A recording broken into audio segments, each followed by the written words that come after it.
what you wanna believe, then you can leave it up to me, and I'll give you the key. It's easy. Just keep on hopping, keep on rocking, and don't start stopping. It's everything you need, just to want to see. And if you wanna make it better, you give it to me. I'll embrace it. I believe for you, you wouldn't believe what I see in you. So don't stop. Don't let the dream drop hop. Hold up and make it lovely, make it real, and make it yours. Don't stop.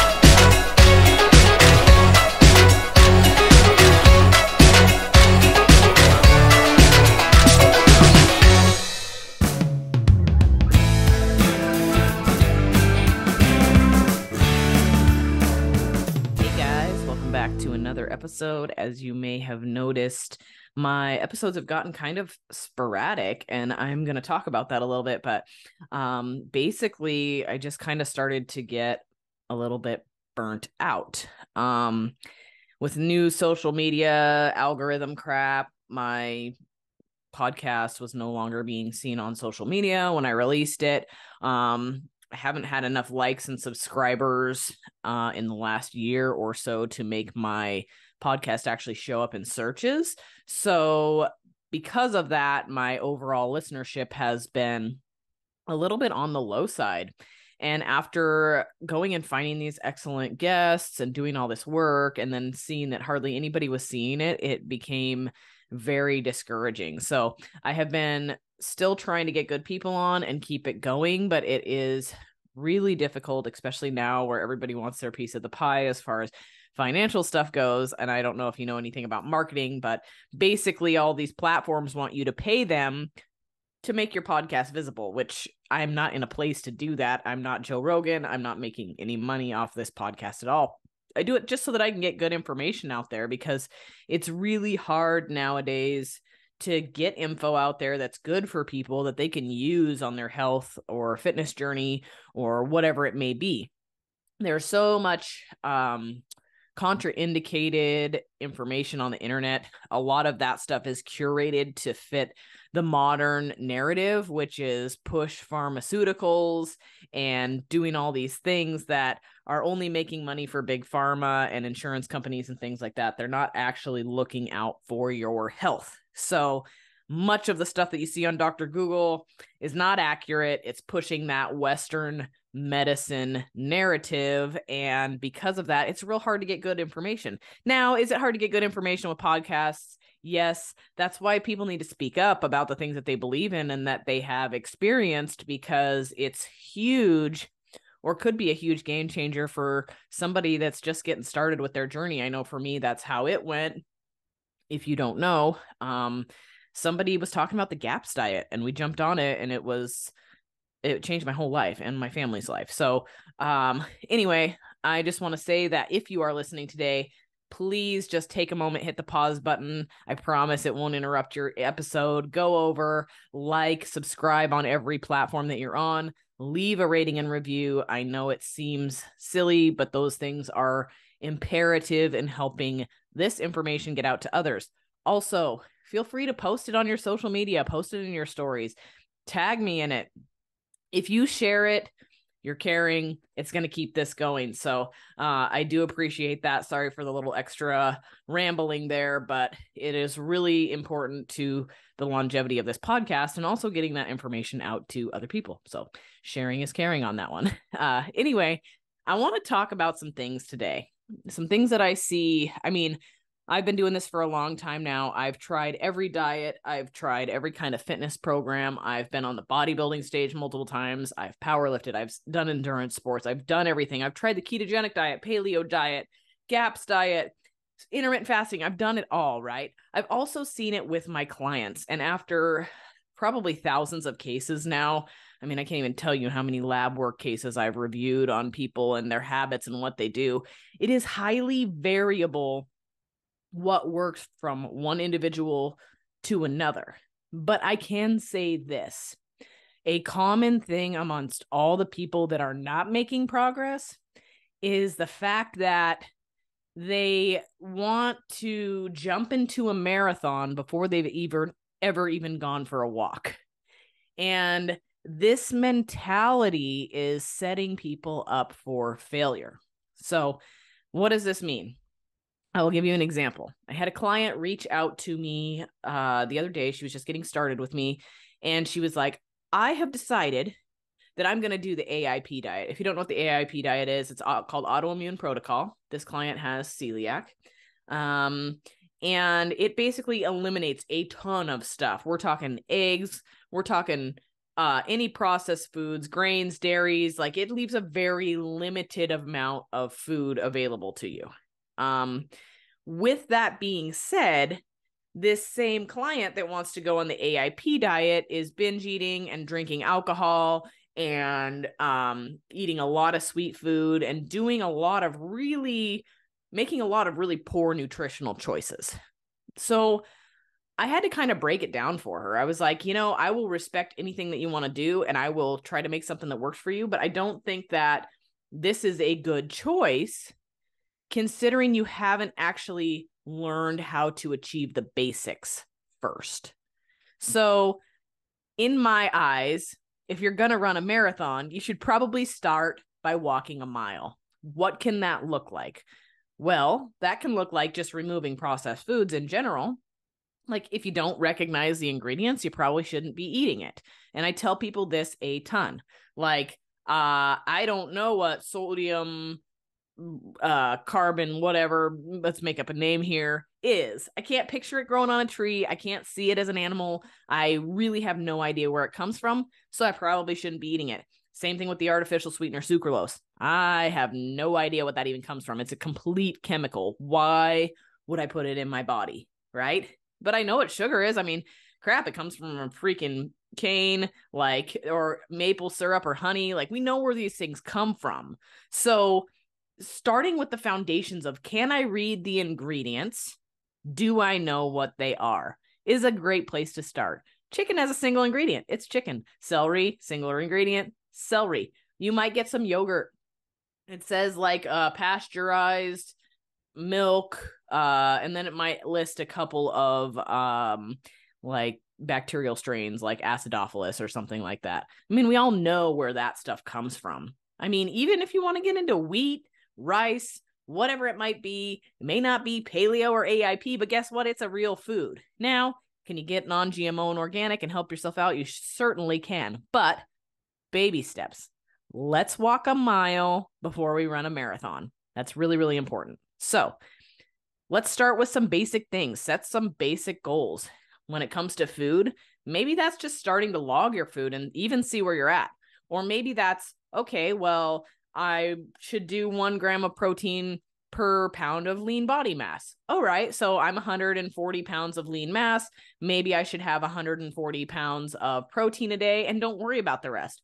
My guess is if you focus on that 140 grams of protein, you're not going to be craving all the other junk food because you're going to be full.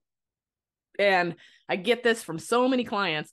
We switch up their food because they were like counting macros, but they weren't really paying attention where their protein was. We switch up their food. We put whole foods together, high protein, moderate fiber, carbohydrates and fats. And guess what? They're like, I can't even eat all this. And it's not even as much as they were eating before. Like, they might have been eating 2,500 calories of processed food. We then start to feed them real meat, chicken, steak, tuna fish, eggs, egg whites, bacon. And then we start adding in vegetables. We start adding in broccoli and cauliflower and carrots and oatmeal for carbs, potatoes, fats, good quality fats like Kerrygold butter, ground beef. Boy, I can't say those. I wanted to mix them. Ground beef has good fat in it, or steak. I mean, you can get all of these healthy proteins, fats, and carbs that are extremely satiated, and that in and of itself is going to start to kill your cravings. So I suggest starting with the basics. Let's walk a mile. Let's walk 2 miles. Let's walk 3 miles before we start to train for a marathon. Really, really important. So I think a lot of people think that they're going to be successful by setting them up with this extremely strict program. And all it does is burn them out, make them can't wait till they get done with it. And then next thing you know, like, they're done. The magic 8 or 16 or 12 weeks is up that they decided they were going to do it. And next thing you know, they're eating pizza and binge eating and they can't stop because they restricted themselves for so long. So start with the basics. That's my huge thing of the day here. I know with myself, I jumped into a crazy diet because I was at the point of where I needed it. So if you don't know my story, I had a kiddo that had some issues with some ADD and stuff like that. And we had tried removing dyes and things like that, and none of it was really working. And I read the book Gut and Psychology Syndrome, was super intrigued by it. We decided to try it out for 16 months and it changed our life. But it was very complicated. All right. If you don't have the discipline and drive to follow through with something that's complicated, and a lot of people are lacking that discipline and drive because clearly they don't have the discipline if they can't stay away from the pint of ice cream or the pizza or these things, right? If you don't have the discipline or drive to cut out basic things, then probably eliminating giant food groups is not a great plan. Baby steps, right? I knew we had the discipline to deal with it. I could control what's coming in and out of my family's home. I came home after going to a seminar on the GAPS diet and I emptied my whole house out. Boom. If it didn't align, it was gone and it wasn't getting purchased again. And for 16 months, we did that and it was incredible and it changed my life, but I had the discipline to do it. So you have to really evaluate when you jump into these things. Is this something that I can actually do and sustain? I knew that I needed it at that point. And after reading that book, I was like, holy shit. It's not just my kid that needs this. I probably need it too. And it literally made me feel like $1 million after feeling terrible my whole life. Like I was like, is it normal to feel this crappy? I remember thinking that even through high school, right? Well, later on, I had a Hashimoto's diagnosis. We knew a little bit more about it at that point. But that's when I started to feel great. That's when I started to work out. My workouts weren't crazy, guys. I mean, now they are probably a little bit over the top because I do that for a living. I'm an elite athlete. I want to be the best in the world. And so I perform that way. However, my fitness routine started with 3 sets of 10 bodyweight push-ups, 3 sets of 10 bodyweight squats, 3 sets of crunches. Like easy. I did that for months. And then I added a kettlebell. Started doing squats with a kettlebell. Started doing little deadlifts with a kettlebell. It was easy stuff and I saw crazy results. Why? Because I hadn't done anything prior to that. So I didn't need to go out and become a bodybuilder overnight. What I needed to do is just cover the basics. When the basics got comfortable and I did them every day, it was like, oh, cool, I can add something. And continually I added until it manifested into something that I wanted it to manifest into. You know, I start seeing these results and I'm like, cool, I think I want to be a bodybuilder. Well, not everybody's that way. Not everybody needs to be that way, but it was a gradual thing over time. I wasn't on Instagram doing the biggest fad booty workout or 7-day cut cleanse or whatever you want to call it right off the bat. This was a gradual thing. You know, that whole set turned into bodyweight splits and it turned into all sorts of different things. And it started out, I mastered all of the basics before I added. Very, very important here, guys. Don't bite off more than you can chew, because that literally leaves you feeling like a failure. And I see this over and over again in my coaching career where people are like, oh yeah, I'm going to jump into this. I'm going to do this diet. I'm going to do this. They haven't covered the basics. Guess what? Now they're bummed out. They feel like a failure. They're gaining more weight. They're binge eating. They're doing all this crazy stuff that is completely unnecessary. All they really needed to do was start eating 140 grams of protein a day and going for a walk.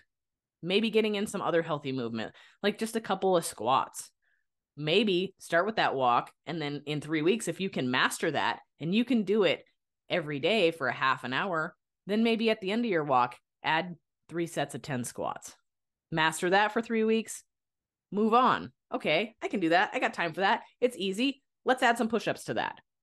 Let your plan build. Okay, you've been consistent with your protein now for 3 months. You're hitting 140 grams every single day. I'm just using that number because that's a good number for a lot of people, women. But you're hitting your 140 grams or your 200 grams for 3 weeks straight, and you're like, dang, I feel pretty good.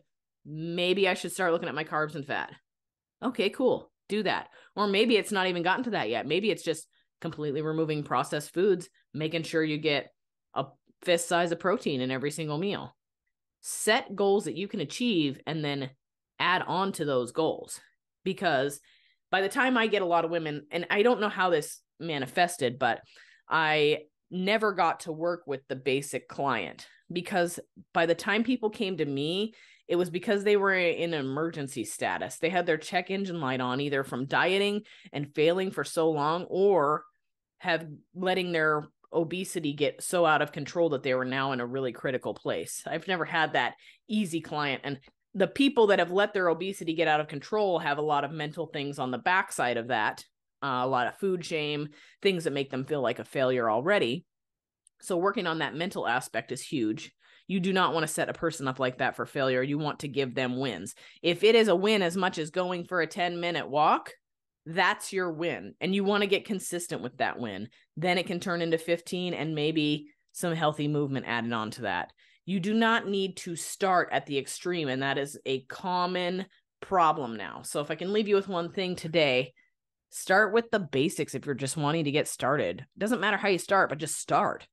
Make a plan, put it on paper, follow it. Once you master that plan, because you made it easy, right? It's like brushing your teeth. I don't really love to brush my teeth. I'm going to be real with you. I mean, it feels great afterwards, right? You're accomplished, but there are nights when you're tired and you just don't feel like doing it and you want to fall asleep without doing it. But what do? Well, hopefully you're going and brushing your teeth. It's not the funnest thing, but it's a habit that we do every single day. Same with other things. I mean, I personally like showers, but some people don't. I don't know. There are things that we do that we don't want to do. How about going to our jobs? How many people do you talk to that hate their job? They dread it every day, but they go because they have to, right? So if you kind of make a mental switch and be like, okay, I'm going to go for that 10-minute walk, or okay, I'm going to hit this 140 grams of protein, and you make it happen, then add after that. So that's a huge thing. Another thing I do want to talk about, though, on the other side of that is, yes, we want to set sustainable goals, but fitting those goals into your life is very, very important. So a little side story, a guy at the gym, he's an old school bodybuilder, really entertaining guy. He's in his 80s. He wears the Ronnie Coleman pants and everything. It's great. And the cut off stringers. I mean, the guy's awesome. Gold chains. But he's got a lot of heart conditions and things like that. And we were talking and he was like, Connie, he's like, what does your family eat? And I was like, well, they eat exactly what I eat. And he was like, they do? And I was like, yeah, you know, I said, I want them to eat healthy too. This is not something where I'm feeding myself health food and then I'm having them eat fruit roll-ups and TV dinners. Like, it doesn't work that way. I cook it, they eat it. And basically they know that it's going to be like basic stuff, chicken, broccoli, and rice, or sometimes I'll make a fancy recipe, but for the most part, we've got a couple kinds of different protein, whether it's diced chicken or shredded chicken or some ground beef or some steak. We have all those things in tubs in our refrigerator ready to go. And we have rice, chopped up sweet potatoes, chopped up regular potatoes, all in the fridge ready to go. My family grabs that out and they eat it, because not only am I setting a standard for myself, I'm setting a standard for them. And so then that kind of turned into, he goes, well, does your husband work out with you? And I was like, no, not really. We're at kind of different workout levels. My husband's running Spartan races. He's out doing all of these other things. He's big into running. I'm not big into running. We don't work out together. When we race dirt bikes, we didn't race dirt bikes together. We don't train well together. But he's like, man, I always thought it would be really cool, because then they would know what you were actually doing and that what it meant to you and like all these things. And anyhow, I don't know how we got into the conversation, but his name's Billy. I was like, Billy, I know this sounds terrible, but fitness is my number one thing. I said, and it may seem selfish to some. I said, but my powerlifting goals are my number one thing. And he was kind of taken back by that for a second. But then I elaborated. I was like, listen, I said, in order for me to take really good care of my husband and my kids and my family, I need to be at 100% mentally, physically, emotionally. If I'm not out achieving my goals and doing what I need to do for myself, I can't show up for my family on a mental level, you know? So for example, if I'm not out chasing my goals and I'm not happy with what I'm doing, and I don't have a purpose, then how am I going to teach them their purpose? How am I going to instruct them with their mental, physical, and spiritual health if mine is in the dumpster? So to me, the very first part of that is having myself right. I can't be there for my husband if myself is not right. I can't be there for my kids if myself is not right. I need to go out and do what's good for me. And my passion is powerlifting. It's being the best that I can be at that. And I have some major powerlifting goals, and it's the number one. It comes before anything. But by making that priority and it coming before anything, I can show up for my family at 100%. Because I'm taking good care of myself. And a lot of people miss that, especially some moms, right? I see a lot of moms out there. They put themselves on the back burner. They're depressed. They're worn out. They can't take care of themselves. They have no goals. They feel like their passion has been taken. And then they're afraid to go do things for themselves because they need to take care of their family. Well, while I completely respect wanting to take care of your family, how good are you taking care of your family if you're not at 100% yourself? So that's a really important thing. I think that a lot of women in particular aren't doing. And I see it in men too. I mean, my husband, I'm always trying to kick him in gear because he wants to put everybody first. And I'm like, listen, you got to take care of yourself. Like, how are you going to be if you're not at 100%? So really important. Also, put yourself in your dang calendar. Make time for yourself. You make time to go to work every day. You make time to take your kids to the soccer games. You don't miss those. You make time to go to a doctor's appointment if you need to, and you show up for that. Why can't you do that for meal prep or going to the gym or even personal time? Set aside 20 minutes and read. It doesn't have to be 3 hours, but make sure you're actually doing it. Don't have an excuse as to why you can't. Oh, well, things got busy today and I couldn't go to the gym for 20 minutes, or I couldn't go on that 10-minute walk that I'm starting with to create my habits. Well, why couldn't you? Because I can tell you that I have a schedule that is strictly laid out. And when somebody wants to get in somewhere, and like, it doesn't matter if it's a client, it doesn't matter what it is. I have 3 days a week. My gym time is blocked out. If something needs to happen, nothing is happening in those spots. It's no different than my job. It's no different than that dentist appointment. It's no different than that soccer game. So all of these things are laid out so that I can actually do them, and it is very important. So I hear nonstop people don't have time, but they make time to get on social media. Like, what does your your screen time look like on your phone?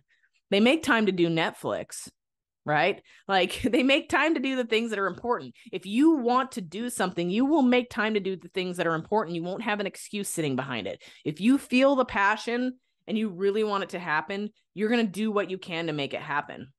I see this with financial stuff, with coaching people all the time. I get that we have responsibilities. We have to pay our house payment. We have to get groceries.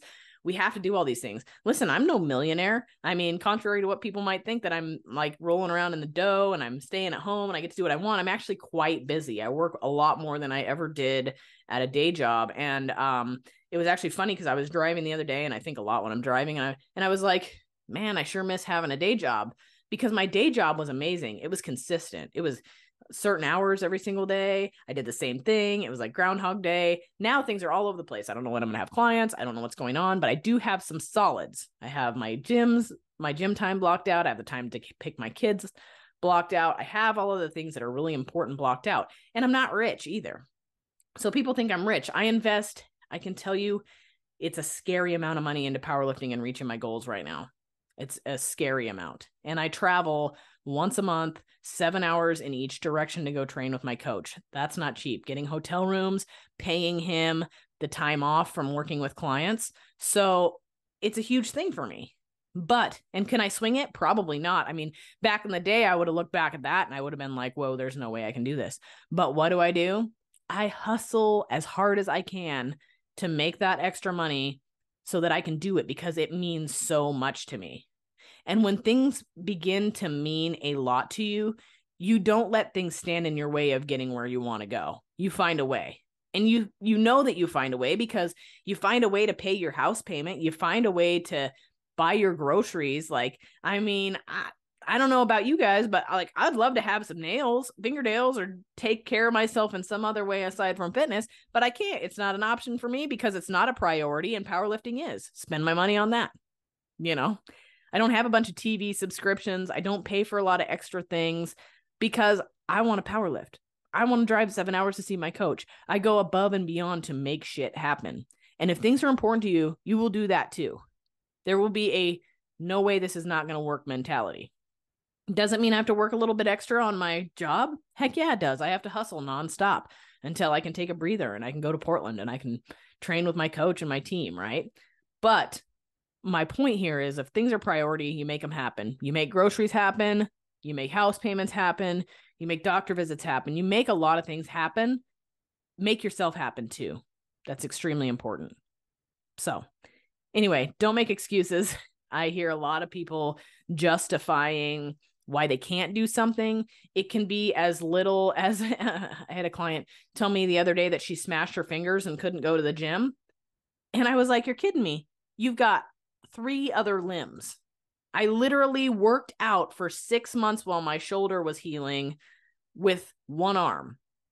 If I had to, I asked people to adjust machines. I mean, no excuses. Don't make it so easy to justify your crappy behavior. It's like, oh, I went to McDonald's because I couldn't find any good food and I was in a hurry. Well, how much longer did it take you to go through McDonald's and spend $20 on a McDonald's meal? You could have gone into the store, there's several healthy TV dinner options now. I know that sounds crazy, but they're a whole lot better than McDonald's. Or go in and get a rotisserie chicken, or go into the deli and get some baked freaking chicken breast and eat that with some steamed veggies. Like, these things can happen. I literally had a client the other day. She's like, well, Connie, I really didn't know what to do. So I went through the Del Taco drive-thru and I asked them if I could just have a bowl of only grilled chicken. Is it optimal? Probably not, but it's certainly better than just saying, oh, I couldn't reach my goal, so here's my excuse to go binge eat on a bunch of shit that I know is not going to support my goals. I mean, that's what I hear when I hear people tell me that. Here's my excuse, blah, blah, blah. All I see is your lips moving. I didn't see the solution. I didn't see the try to get the solution. I didn't see the, hey, coach, I'm in a pinch right now. What could I do? I didn't see any of that. What I saw was the excuse. So put some effort into not justifying poor behavior and also holding yourself accountable. Yes, we get in pinches. Yes, things are not optimal, but can we do something that is maybe less than optimal, but better than just using it as an excuse to go do something that is not going to fit your goals? Hopefully that makes sense. Anyway, I love you all. I thank you for tuning in week after week when I have these. I'm doing my best to get this podcast up and running again and getting fun conversations on here. Do me a solid by going and leaving a rating and a review. Written reviews are fantastic. Subscribe on Spotify. Subscribe on like Apple Podcasts. Share it on your Instagram or your Facebook or whatever it may be, because those things are really important and you don't know how much of an impact they're actually making. It's huge. So I appreciate each and every one of you. Hopefully you enjoyed my breather episode today, and thank you so much for tuning in.